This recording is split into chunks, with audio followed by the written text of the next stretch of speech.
Paul Leslie Hour, helping people tell their stories. And now, your host, Paul Leslie. Well, folks, it's the Paul Leslie Hour. Now in our 17th year. You know, it isn't half bad. I want to thank Daniel, who made a contribution recently. Really made my day, put the wind in my sails. Every bit helps, small, medium, or large. You can make a contribution by going to thepaulleslie.com. You'll see a button that says support the show. It's just that simple. It's all self-explanatory. You can take it from there. You hear the new theme song? That was performed on the piano and recorded by John Primorano. And I have to say, I love it. Doesn't he sound great? Check out johnprimorano.com. John is up there in Philadelphia. He's a fantastic guy, a great pianist. This episode keeps the piano theme going. Jason Burge and I are back at it reviewing another of singer-songwriter-pianist Billy Joel's albums. This was a lot of fun to do, and anytime you get to co-review with Jason Burge, well, you have to take him up on it. The answer is not no. Well, let's get into it.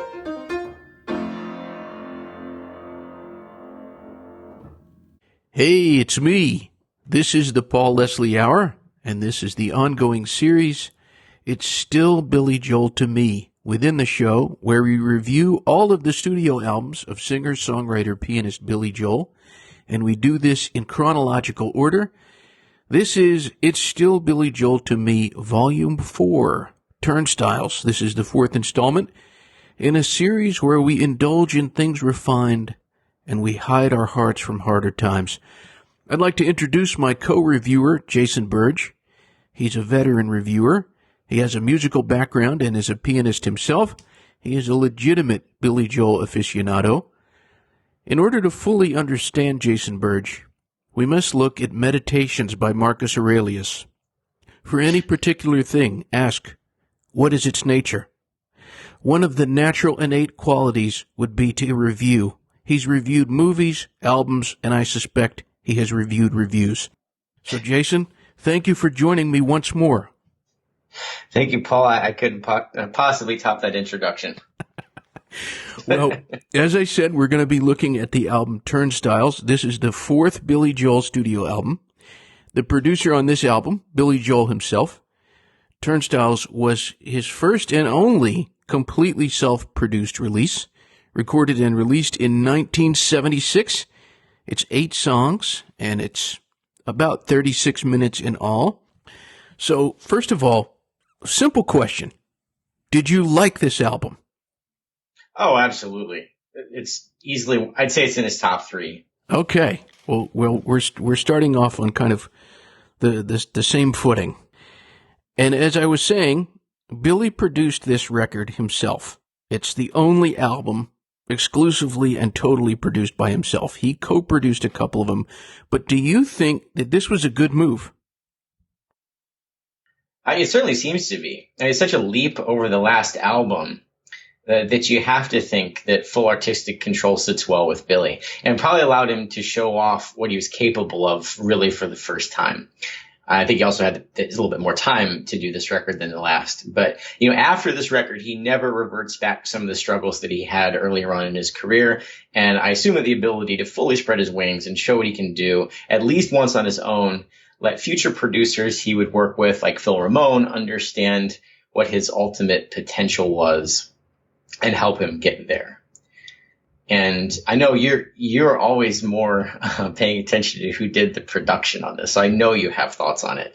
And so I'm interested in those. But as I know this is one of your favorites, before we get too far in, because I want to end on a high note. I wanted to ask you, even though this is like some of the best songs Billy ever did, there's 2 songs on it that kind of stand out. And this is the only thing I would pick on.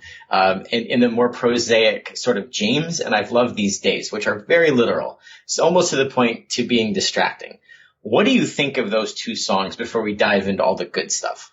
Okay. Well, I would say I agree that those songs are more simplistic and maybe they seem less poetic. I really love the song James. And I have ever since I heard it, because I can feel, I don't know if it's in Billy's voice or maybe it is just the honesty and earnesty in the lyrics. You can feel his concern for this friend of his. And it's real brotherly love. And I've since learned that that song was written it was written about one of his friends. And you can kind of tell, like, the song is like it's like a pleading for his friend. He's begging his friend. It seems kind of impassioned, almost paternal in the writing. I like James, and I've Loved These Days. I Love These Days almost like, to me, it seems like a song that Sinatra would sing if Sinatra was a guy who sang about drugs. So I take it you're not a big fan of those two. Oh, I mean, look, they're great songs. It's just in contrast with some of the finest, songs ever. They pale a little. But I know that you're such a big fan of this album, so I wanted your thoughts on it, because I'm sure I've listened to this many times, but you've listened to it a lot more. So I wanted to get your impression of them since you'd spent more time with them.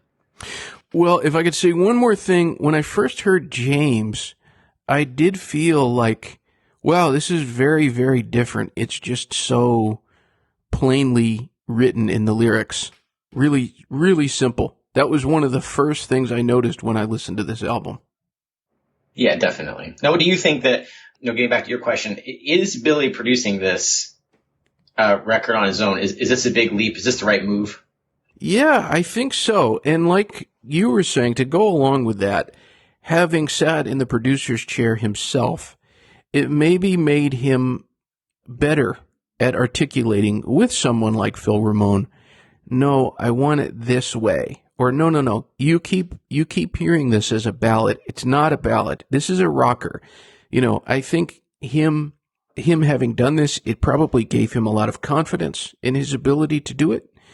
And I think it gave him an ability probably better to understand what it is to produce a record. He wasn't as intimidated by it anymore, would be kind of my take on it. And the songs on this album, they really, really vary. There's All You Want to Do is Dance, which is kind of, it's just full on, just a good time. It's kind of like a reggae beach song, all the way to the more sad stuff. To quote one of the lyrics, they range from sadness to euphoria. This is probably a big question, but do you think Billy Joel is better with happy or sad? The easy answer here is sadness, I think, because Billy captures it with so much nuance. Sadness is denser and weightier as an emotion and more concrete in the moment, and Billy can just kill it, with sad songs. And sadness stays around longer than happiness in the short game, but in the long game, we remember the good times more than the bad. And one is also meaningless without the other. And I think Billy understands that, and why his albums are always a blend. It has to be contrast. When I look at Billy's best songs, or my favorite songs at least, I think rather than happy or sad, wistful comes to mind more often, which is kind of an existential sadness, happiness hybrid, the state of being slightly sad by retroactively experiencing happiness. Look at songs like New York State of Mind, Scenes from an Italian Restaurant, For the Longest Time, She's Got Away, Vienna, Until the Night, Piano Man, and on and on. These are all powerfully wistful songs without really being either happy or sad completely, but some of his best. And I think that wistfulness may scan more toward the sad side on the scale. But I feel like it's that sad for being happy in the past is kind of his thing, or maybe one of the lanes he spends the most time in. What do you think?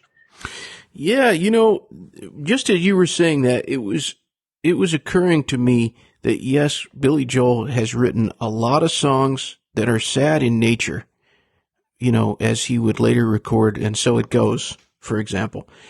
But I think what he really, really knocks out of the park again and again and again is actually, I would use the word nostalgia.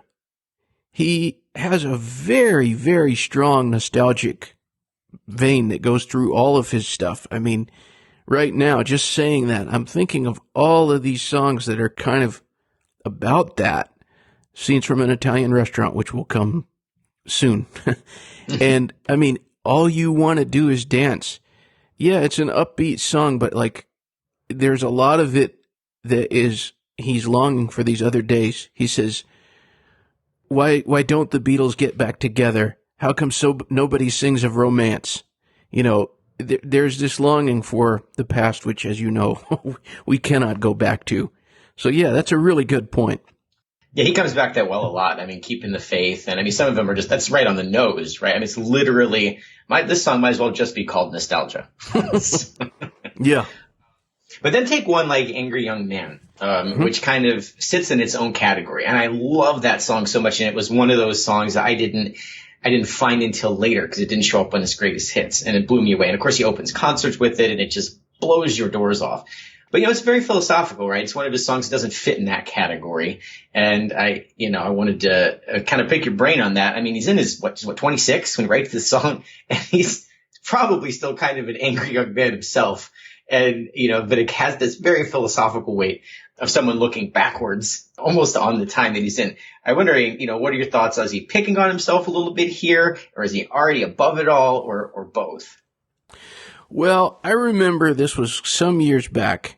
I want to say he was being interviewed by Howard Stern, and he was talking about that song, and he was saying it was about a guy that he knew. So I kind of know that little bit, but I do imagine it's a bit of him in the song. He certainly had some good reasons to be angry for, you know, he was somebody who, you want to talk about, he hit quite a bit of bad luck. He had already had a lot of stuff happen to him, and I mean, for a man who made it on the other side of a suicide attempt, I can see where the line about survival maybe came from. So I think it's clearly written from the standpoint of someone who's learned that it doesn't really do you any good to just needlessly carry a cross. But what about you? Do you see more of Billy, or do you see him writing this about somebody else, or both? It's so hard because I don't think I heard this song until I was probably almost in my 30s. And so I'm already kind of coming at it from a direction, but every Billy Joel song to me always sounds like an old guy writing it because I started listening to it when I was young. And so it's hard for me to, you know, at any point ever think, oh, how old was Billy when he wrote this, right? I never put it in that context. But going back through this and realizing he wrote it so early in his career, I just find that interesting. It almost seems like a song that someone would write in their 40s, not in their 20s. I agree. And when I was listening to this album originally, I didn't think that a guy who wasn't that much older than me when I heard this album first would be the writer and singer. You know, one of the reasons that this album was produced by him is I want to say that somebody was suggesting, it was somebody at the record label or whatever that was suggesting, why don't we get Elton's band to play on this? And why don't we get, you know, this producer? And Billy Joel was trying to not be Elton John. You know, it was like, why would I want to use Elton's band and just be the American version of Elton John? And that's something that he's been compared to a lot. It didn't help to tour with him for people to make this. And I know we've talked about this again and again. He's constantly been compared to Elton John. Both of them are rock, pianist, songwriters. But how would you say that Billy Joel and Elton John are different? Now you wind me up here. You know I'm going to go on about it. It's funny how many times I've ended up in this conversation, the Team Billy versus Team Elton debate. And I'm Team Billy all the way. Not that I don't like Elton, I do. But the comparison always seems a little thin to me, if not slightly absurd. Other than that they're both piano players that had most of their hits in the 70s, they're just not that similar to me. You might as well compare Eddie Van Halen and Neil Young because they both play electric guitar. And honestly, they're probably more similar. Elton is a songwriter as a pianist, but he didn't write most of his lyrics. And you just can't compare the two with Billy writing the words and the music to all of his songs. Even then, I also think Billy's a better piano composer. And, you know, there's this sameness to me to Elton John's songs musically when looked at from a certain elevation. Billy's range is greater, much greater, I think, especially in his more introspective songs. And I assume that this has something to do with his tying his own life and words in with his compositions. Elton just doesn't have access to that combination, and it shows in his variety. He has this soaring Rocket Man, Crocodile Rock, Tiny Dancer mode. And then he has that swaying Candle in the Wind, Your Song, Disney soundtrack bit. And he doesn't shift that far from either gear. Elton is always just a touch more style than substance than Billy, which is why two of his biggest hits are About a Moody Teenage Lion, voiced by Ferris Bueller. That said, Elton does whimsy better, which is why The Lion King and any other cartoon he writes for will bury Billy's mostly unmentionable attempts in that space. Billy's at the bar, drinking with the workers and the soldiers and the lonely, and he's not allowed to leave. But Elton can wander yellow brick roads or float around the atmosphere all he wants. He's the Rocket Man, but there's only one Piano Man. Yeah, and I'm sure that you have thoughts on this. How do you think they're different? How do you think they're alike? Okay, well, how I think that they are different. I would go along with you. I mean, I look at Billy Joel as being somewhat more accessible.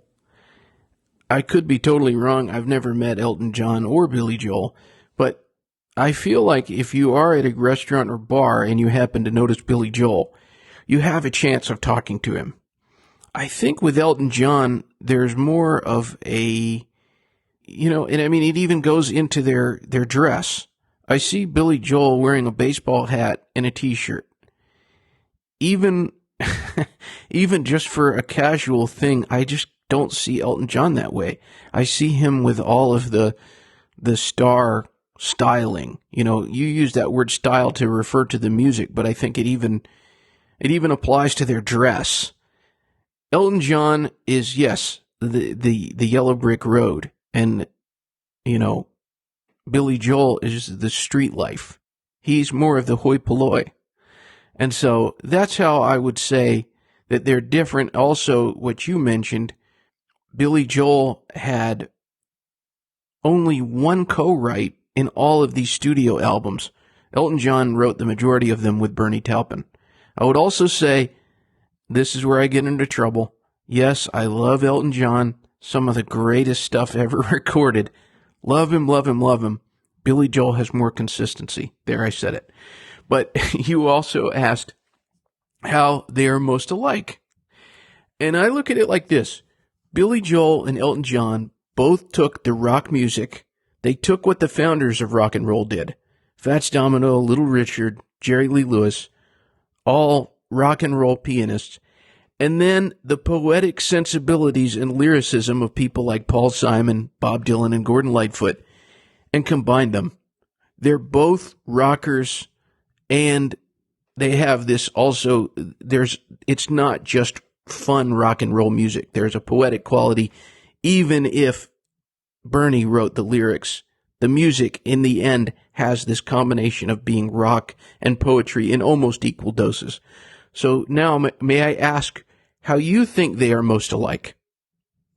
That's tough, because I want to take even umbrage with that statement, because when I think of great songwriters, and when I think of the Paul Simons and the Billy Joels and the Bob Dylans and the John Lennon's, Elton John doesn't even come near that to me. So I don't see a ton of poetry in Elton John's work.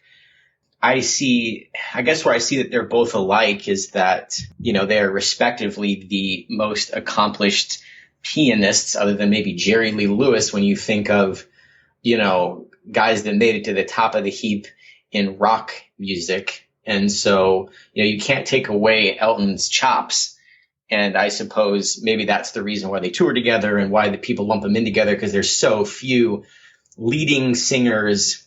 I guess, Freddie Mercury, but even then he came out from behind the piano plenty. It's, very few other guys did you see camped behind their piano, and still manage to become rock stars. And I think, when you look at Elton John's Over the Top, they're always sitting down, and Elton, I think, possibly was countering that by, to get out from behind the piano by dressing himself up. And, because, singers often just get to stand there and work the crowd. And, at most they're fettered by a guitar. These guys have to continue to work the audience, but while they're still very tethered to this giant thing in front of them. And, Billy never really, got over that try to be cool hump if he ever tried. I mean, other than just getting up and opening a show up with with Prelude and just watching him fly. I mean, that is a physical performance that he's giving. I suppose that's probably why they're so compared, because they managed to pull off being rock stars while stuck behind a piano, which is not that easy to do. I mean, if it was, there'd be more people doing it, because piano is simply such a versatile instrument with so much, so much to it. It's much less limiting than most other instruments, but man, it sits you down and it puts you behind that, keeps you away from the audience. So, you gotta give them both a lot of credit for pulling off that when so few did. Interesting. One of the things about this album, Turnstiles, that I think is undeniable, at least I think it's undeniable, is it's just very New York. It has one of his most famous songs, New York State of Mind, on there. And I thought this was kind of interesting. As we mentioned on past episodes, Billy Joel thought of himself as being a songwriter that other people would record his work. He wouldn't necessarily be the recording artist.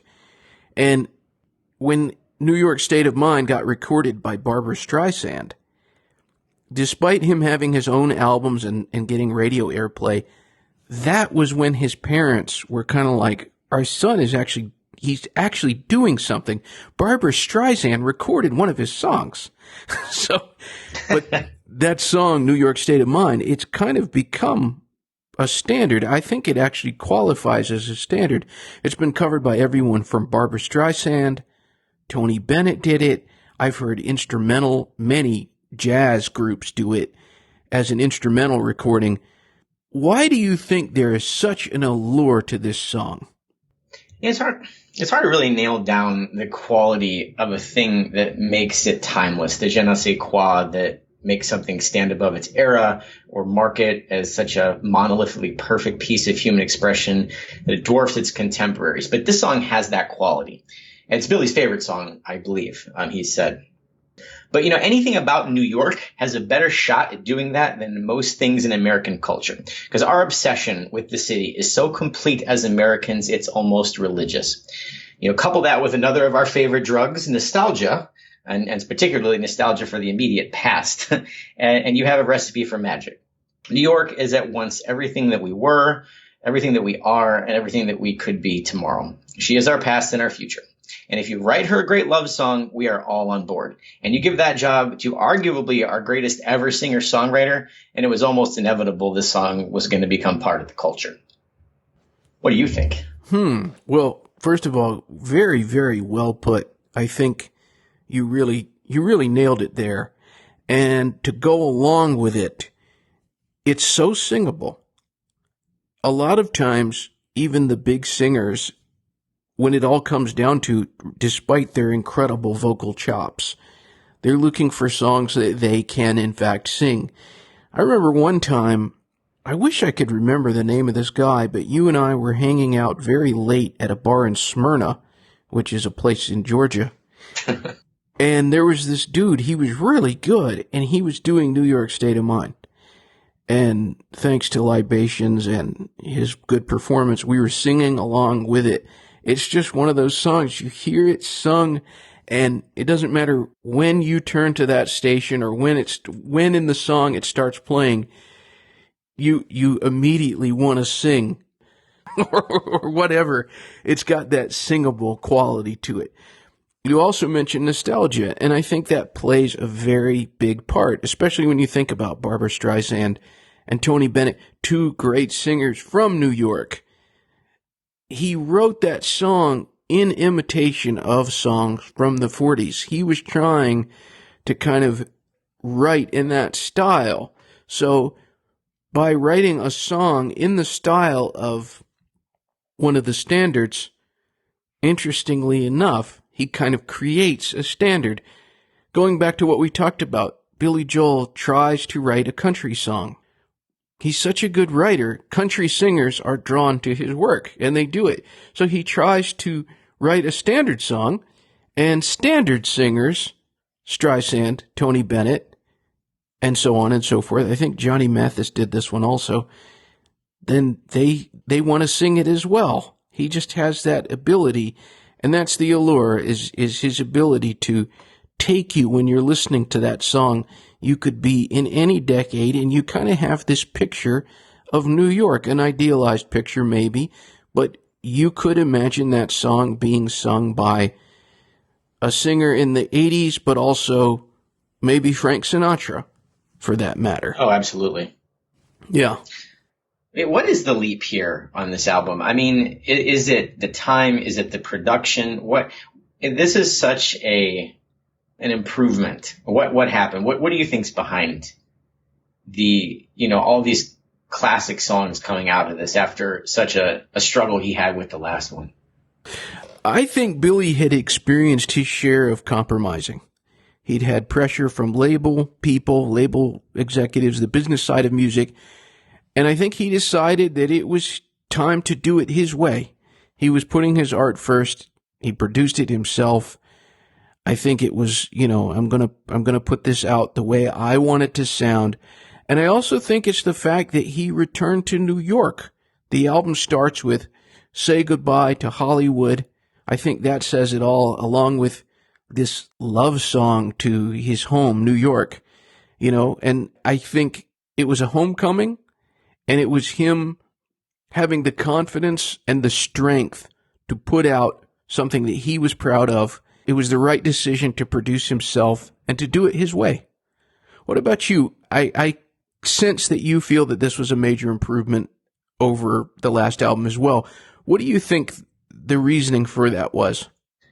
Yeah, I think it has to do with songwriting maturity and more control and confidence. But, you've had an experience with this album so much more than I have.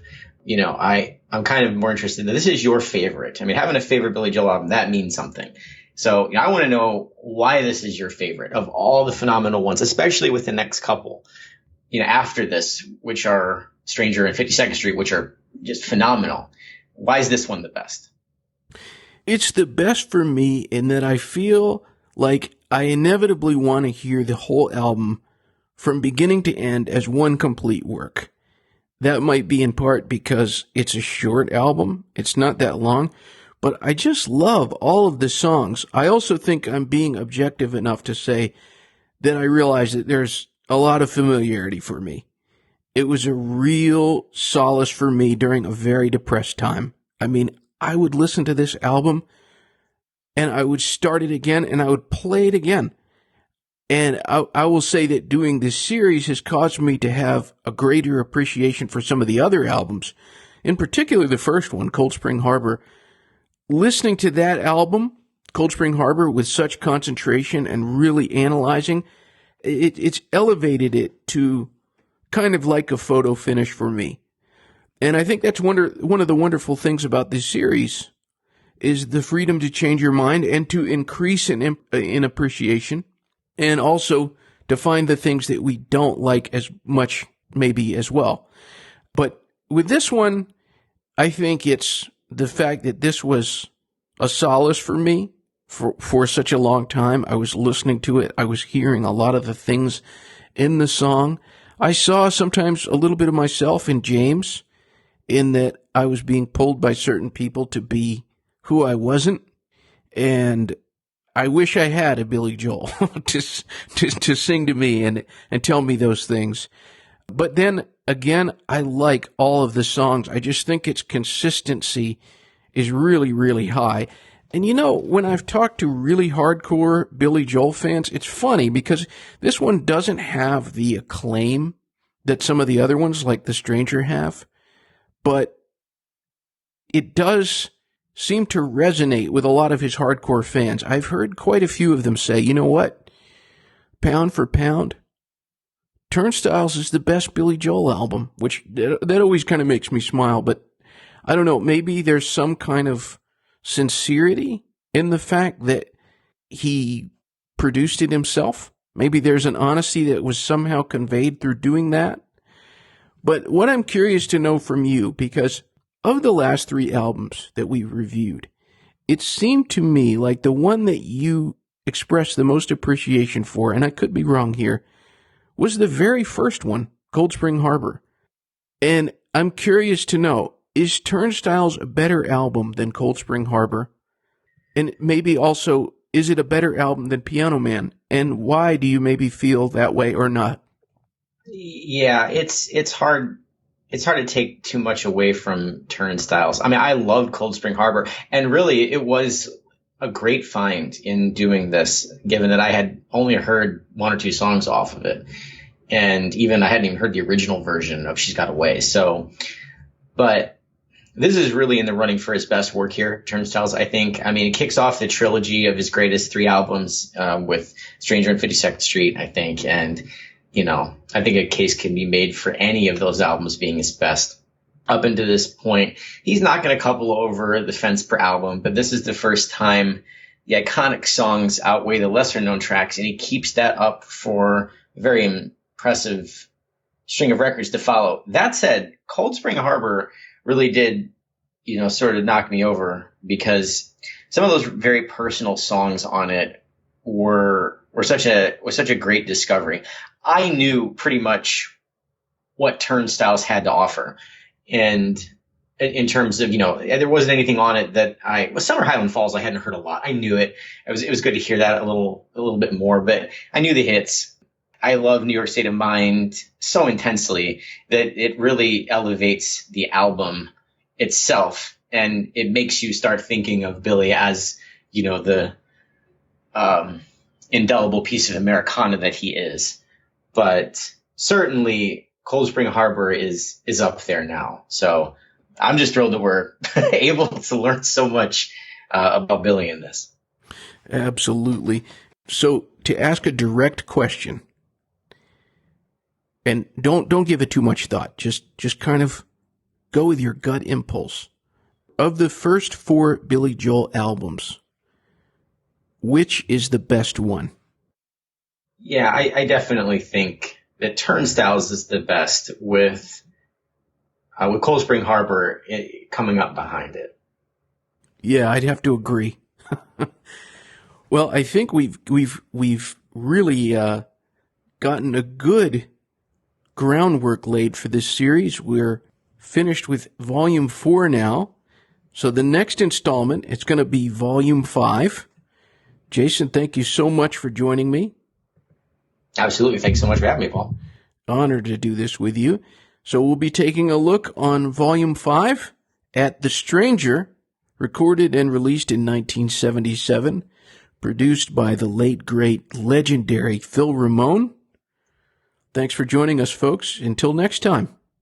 Ba-ba-doodly-beep-bop-ba-dee-da, dee-bum-ba-dee-boo, ra-pa-dee-ka-na-za-jip. Pop killer can not a little bond of good